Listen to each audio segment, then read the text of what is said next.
और ये वो कुआं है जिसकी आकृति मैंने आपको दिखाई बाहर, जो ज्योतिबा फुले ने बनाई थी उस समाज के लिए जिसको पानी पीने के लिए भी संघर्ष करना पड़ता था।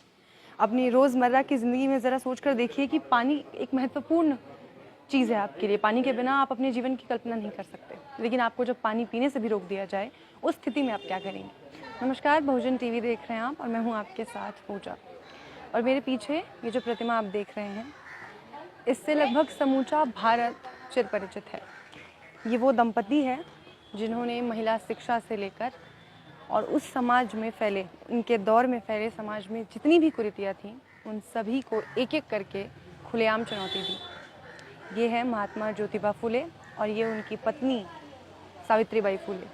और इस वक्त हम खड़े हैं फुलेवाड़ा में, यानी कि महात्मा फुले के घर में, जहाँ वो उस वक्त रहा करते थे और जहाँ से उन्होंने समाज को वो चुनौतियाँ दी और उन्हें आईना दिखाने का काम किया। और उसके साथ ही महिला शिक्षा को लेकर एक क्रांति समाज में जागृत की। तो चलिए एक एक करके आपको इस पूरे वाड़े के दर्शन कराते हैं, जो आज के समय में किसी मंदिर से कम नहीं है लोगों के लिए, और ख़ास करके महिलाओं के लिए, क्योंकि यहाँ जितनी भी महिलाएं आई हैं वो ये चीज़ बखूबी जानती हैं कि आज वो अगर शिक्षित हैं, आज वो अगर अपने अधिकारों के लिए आवाज़ उठा सकती हैं, तो उसके पीछे बहुत बड़ा हाथ है महात्मा ज्योतिबा फुले और उनकी पत्नी सावित्रीबाई फुले का। शायद यही कारण था कि बाबा साहेब भी उन्हें अपने गुरु मानते थे। और यहाँ से हम शुरू करते हैं उनकी पूरी जीवन यात्रा।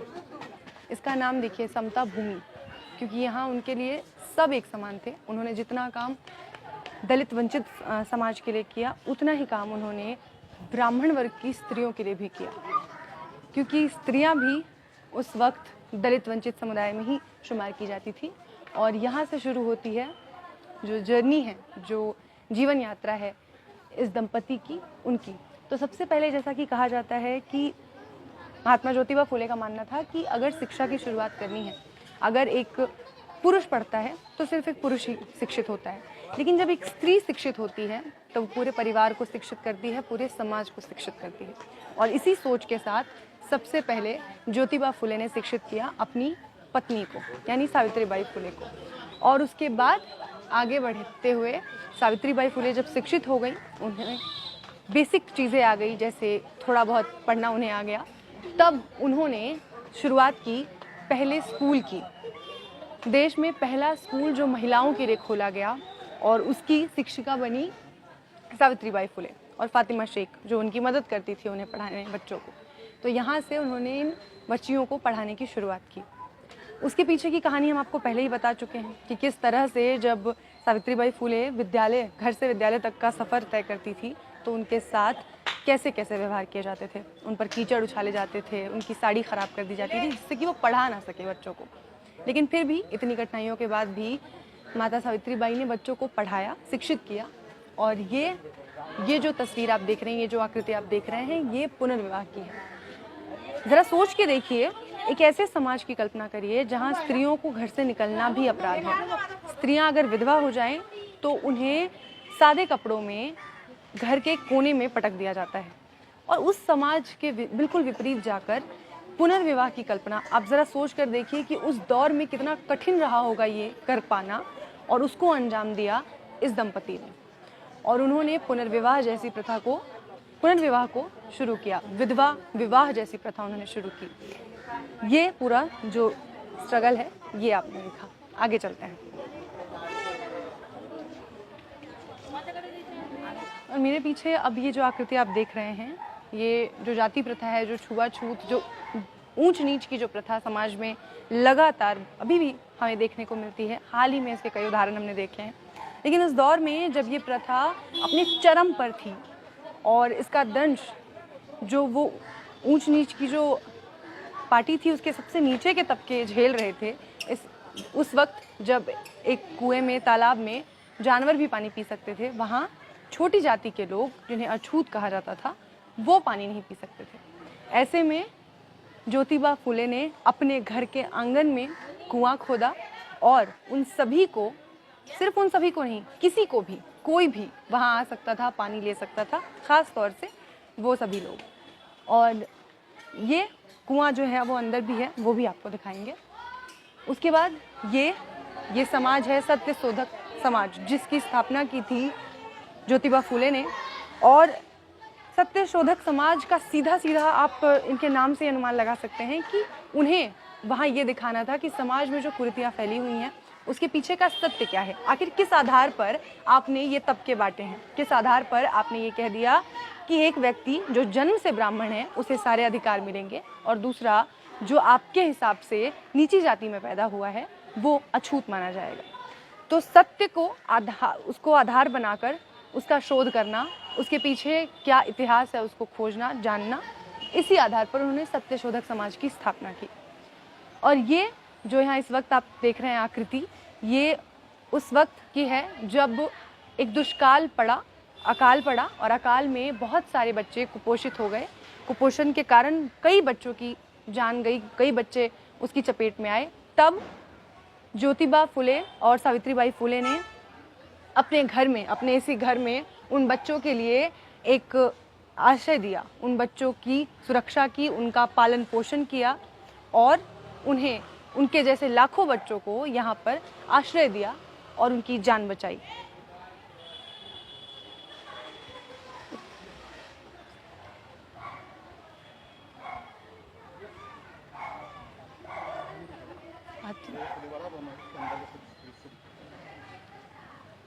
और अब ये फूलेवाड़ा है, महात्मा फूलेवाड़ा।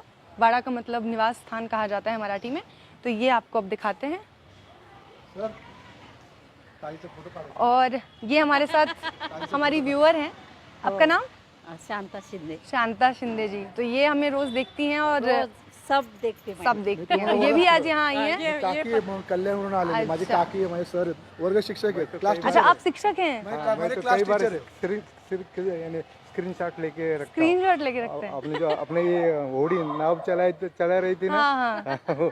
उस टाइम का मैं इसके स्क्रीनशॉट लेके। बहुत शुक्रिया। तो ये खुद भी शिक्षक हैं आप? अब रिटायर हो गए। 8वीं क्लास में था ना, तभी मेरे को शिक्षक, अभी तक हम लोग कांटेक्ट है। अच्छा, ये आपके स्टूडेंट है?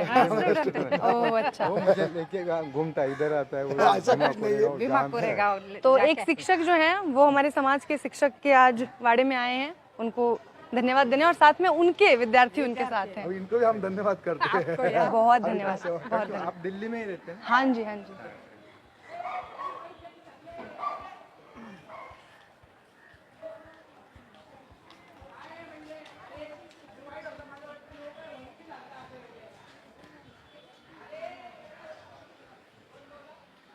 और ये है महात्मा फूले का घर, जहाँ आपको पहले तो अपने चप्पल उतार कर आने होंगे, क्योंकि ये किसी पवित्र स्थान से, किसी मंदिर से कम नहीं है अपने आप में।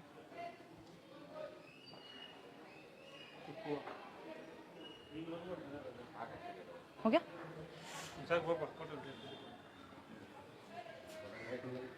और ये वो कुआं है जिसकी आकृति मैंने आपको दिखाई बाहर, जो ज्योतिबा फूले ने बनाई थी उस समाज के लिए जिसको पानी पीने के लिए भी संघर्ष करना पड़ता था।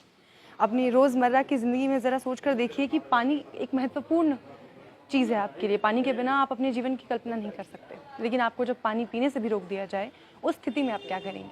तो उस समाज में जब ऐसी स्थितियाँ थी, उस दौर में ज्योतिबा फूले जैसे महात्मा भी थे, और उनकी पत्नी सावित्रीबाई फूले भी, जो हर कदम पर उनके साथ खड़ी रहीं और चलती रहीं। तो ये आंगन है, जिस आंगन में कभी जो सावित्रीबाई फूले थी वो रहा करती थी।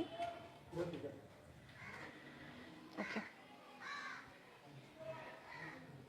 अब ये उनका घर, जिसके अंदर अब उसको एक तरीके से म्यूजियम की तरह बना दिया गया है, जहाँ उनकी तस्वीरें आपको बताने के लिए कि किस तरीके से क्या कुछ हुआ वो आपको, ये उनके कुएं से पानी ले जाती महिलाएं यहाँ बनाया हुआ है, और जिन पेंटर्स ने बनाया है उनका नाम भी यहाँ लिखा हुआ है। और ये किस तरीके से जब उस वक्त उस दौर के राजा महाराजाओं की सवारी निकलती थी, तो आपको ये जानकर हैरानी होगी कि किसी छोटे तबके के व्यक्ति की छाया भी पड़ जाए तो ऐसा माना जाता था कि दूषित हो जाएगा राजा का जो रास्ता था, पेशवा का जो रास्ता था, इसलिए उन सबको वहाँ से हटा दिया जाता था। उसके अलावा ये जब सम्मानित किया गया ज्योतिबा फूले को उनके काम के लिए, उनकी लेखनी के लिए, ज्योतिबा फुले के बारे में शायद ही लोग जानते हों कि वो उन्होंने जो कुछ किया समाज के लिए, उसके साथ ही वो बड़े बेहतरीन लेखक थे। खुद सावित्रीबाई फुले कवित्री थी, जिनकी कविताएं आज भी जो हमारे सुप्रीम कोर्ट के फैसले हैं उनके जजमेंट्स में निकल कर आते हैं।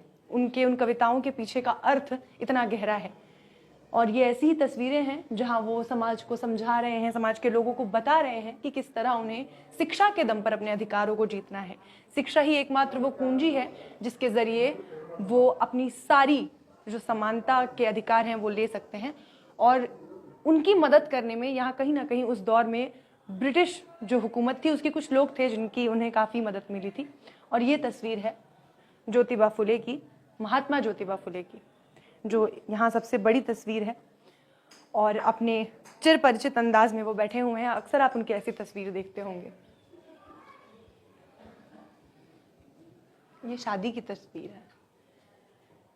ये ज्योतिबा फुले और सावित्रीबाई फुले की शादी की तस्वीर है, जब महज 9 साल की उम्र में सावित्रीबाई फुले जो थी वो दुल्हन बनी थी और 12 साल के ज्योतिबा फुले रहे होंगे।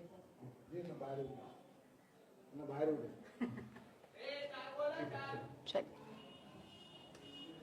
घूम लिया आपने?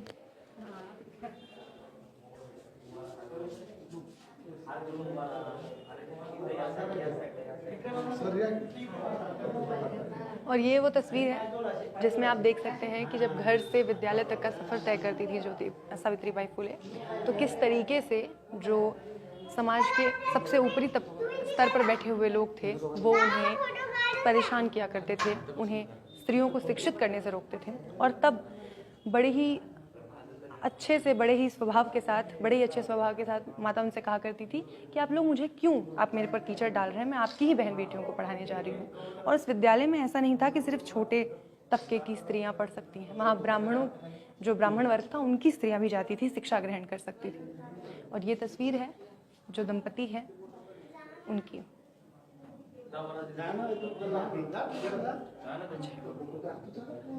ये ज्ञान ज्योति सावित्रीबाई फुले जो उपाधि दी गई है उनकी।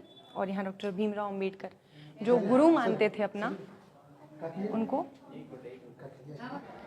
और ये मेरे पीछे जो आप देख रहे हैं ये मृत्यु पत्र है, यानी कि एक तरह से कह लीजिए वसीयत है जो अपने हाथों से ज्योतिबा फुले ने अपनी मृत्यु के पहले लिखा था।